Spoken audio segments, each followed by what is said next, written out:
FASTag వినియోగదారులకు ఊరట కల్పిస్తూ జాతీయ రహదారుల ప్రాధికార సంస్థ NHAI కీలక నిర్ణయం తీసుకుంది. కార్లు, జీప్లు, వ్యాన్లకు కొత్తగా జారీ చేసే ఫాస్టాగ్లకు నో యువర్ వెహికల్ KYV ప్రక్రియను నిలుపుదల చేసింది. ఫిబ్రవరి 1 నుంచి ఈ నిబంధన అమల్లోకి వస్తుందని NHAI తెలిపింది. దీనివల్ల లక్షలాది మంది యూజర్లకు ప్రయోజనం కలగనుంది. వాహనానికి సంబంధించిన అన్ని పత్రాలు ఉన్నప్పటికీ KYV ప్రక్రియ కారణంగా ఫాస్టాగ్ యాక్టివేషన్లో జాప్యం జరుగుతున్నట్లు గుర్తించిన NHAI ఈ నిబంధనను తొలగించింది. ఇప్పటికే కార్లకు జారీ చేసిన ఫాస్టాగ్లకు కూడా KYV అవసరం లేదని NHAI స్పష్టం చేసింది. ఫాస్టాగ్ను సరిగా అతికించకపోవడం, దుర్వినియోగం వంటి సందర్భాల్లో మాత్రమే KYV అవసరం పడుతుంది. బ్యాంకులు ఫాస్టాగ్ ఇష్యూ చేసేటప్పుడే వాహన డేటాబేస్లోని వివరాలు వెరిఫై చేసి యాక్టివేట్ చేస్తారు.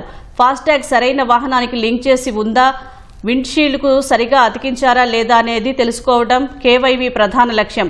ఈ ప్రక్రియలో వాహనదారులు వాహనం ముందు సైడ్ వ్యూ ఫోటోలు, RC, విండ్షీల్డ్కు అతికించిన ఫాస్టాగ్ స్టిక్కర్ ఫోటోలను అప్లోడ్ చేయాల్సి ఉంటుంది.